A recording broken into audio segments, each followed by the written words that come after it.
वह देखो, वह निकला चांद। अम्मा, तुमने देखा चांद?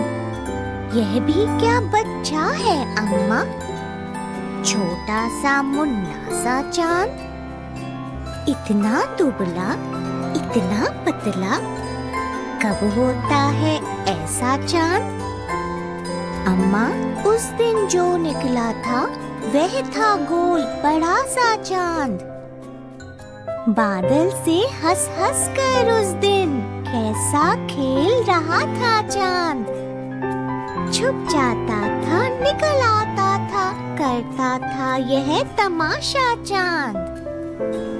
अपने बच्चे को भेजा है, घर में बैठा होगा चांद। यह भी एक दिन बन जाएगा अच्छा गोल बड़ा सा चांद। अच्छा अम्मा, कल क्यों तुमने मुझको कहा था मेरा चांद